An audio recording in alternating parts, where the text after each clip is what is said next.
This is TWiT. Vinyl records outsell CDs for the second year running.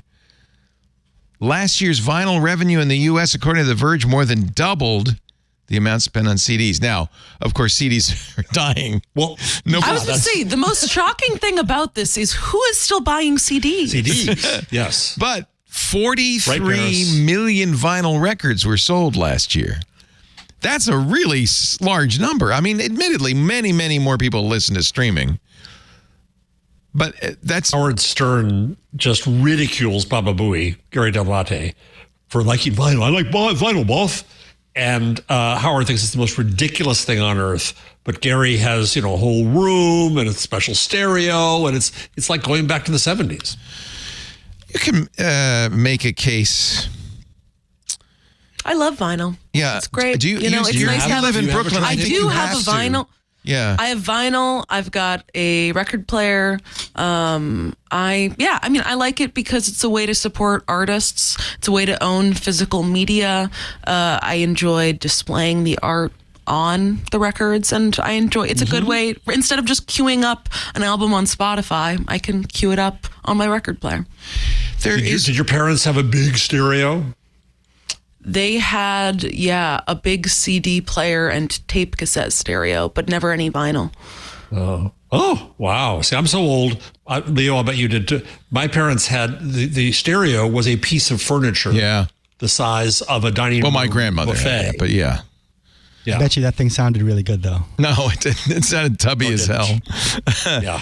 There is more than just the medium that makes the difference. There have been a number of articles I've seen lately that say the studios, when they're mixing, I think this is really true. And Benito, you can weigh in on this because you're a musician and you probably know a lot about it.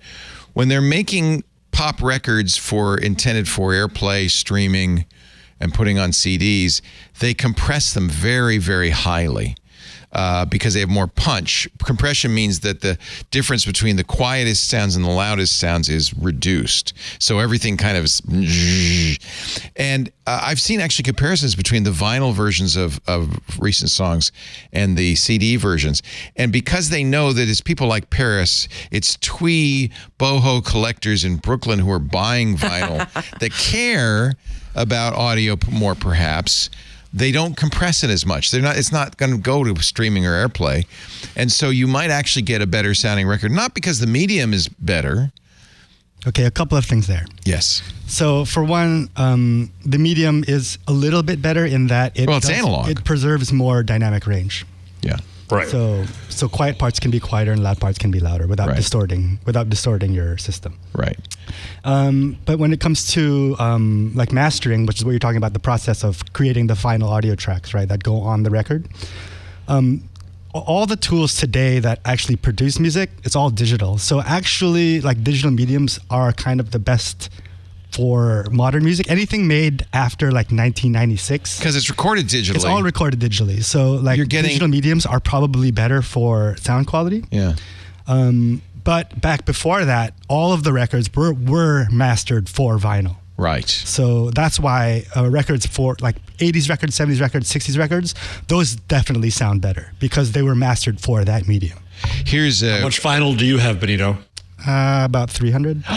Good for you. Oh. And do you have a turntable that is in a sandbox, isolated from vibrations? Not quite. I mean, earthquakes? I need to. You want to give me a raise, and I'll get one of those. Well, that's all up to the members of Club TWiT right now. If you want Benito to have a better sound system, go to twit.tv/Club TWiT. Sign up for $7 a month. And do it. This poor child could have a better sound We'll system. be able to listen to his hundreds of vinyl records in perfect in a audio sandbox. quality. Here's an article from creativeaudioworks.com, which is actually kind of interesting. It debunks a little bit what I said, which is that there are different masters for vinyl and CD. He says, in fact, if you purchase an album, as Benito said, from the last 2 decades on vinyl, it's likely that the master will be no better than on CD. Alternative masters for vinyl cost money. Mastering is a significant cost of producing a record. However,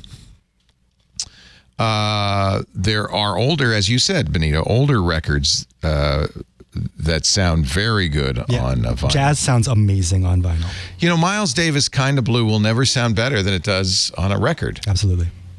I don't know what, it's warmer somehow. I don't know what it is. This is a great article, actually. The other problem, of course, with vinyl is it clicks. You have to have one of those old 80s Discmaster washing sponges that you put solution on, and you wash the grooves. Yeah. There's a whole thing. Maybe that's what people like, is there's a process with vinyl.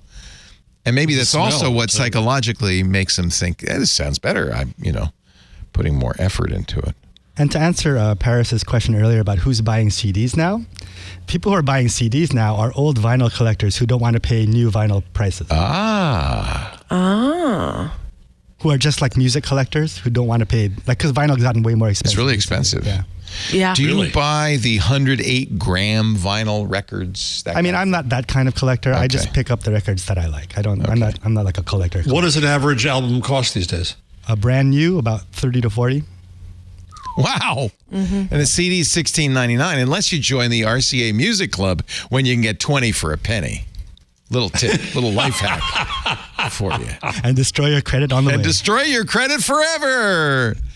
Anyway, somebody's buying them. 43 million vinyl records, according to the Recording Industry Association of America. 6 million more than the number of CDs sold in 2023. And that's the second time that's happened since 1987.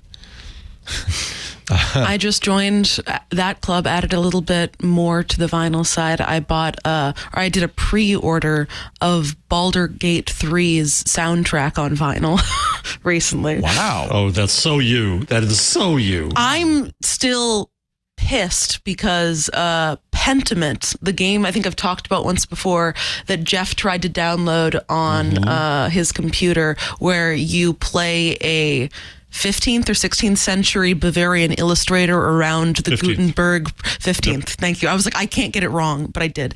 Around the Gutenberg press launch, or I guess launch is the wrong word for it. Yeah, you called it around the launch of the Gutenberg press. Yeah, but press they have an releases. incredible soundtrack. Everything is like, it's all authentic to the era.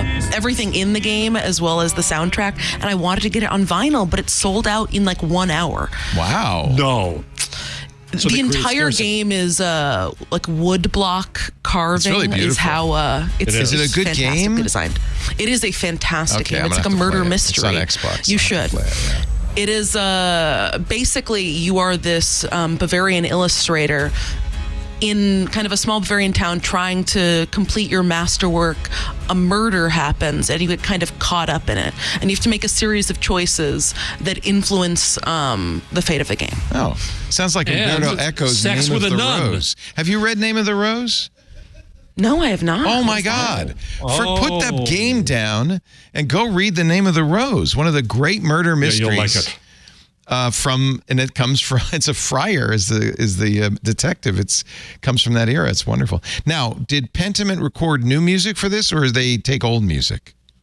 I believe they recorded new music. It may have been some of it based on old music. They have like a whole, at the end of the credits, they have like a whole bibliography and like historical reference section of things they did to make sure that every aspect of the game and setting was as historically I accurate. love Now you're making me all ancient sad and angry again that I can't play it. I will figure out how you can get it on your computer. On a Jeff, Chromebook? because Get him an because Xbox. You just get him an Xbox.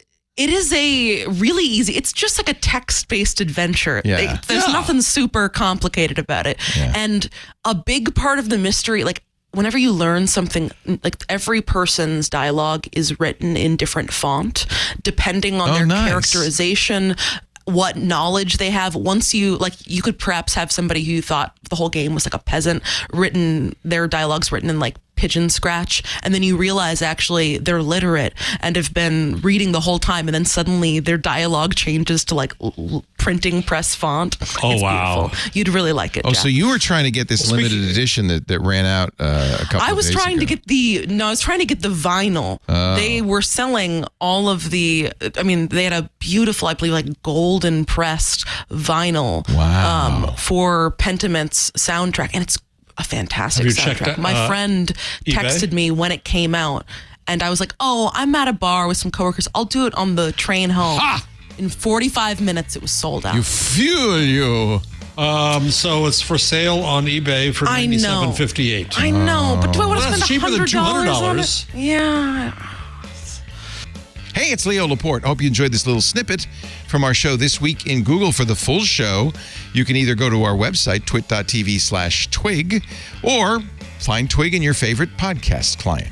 And, of course, there's links right below, somewhere down there, for more information.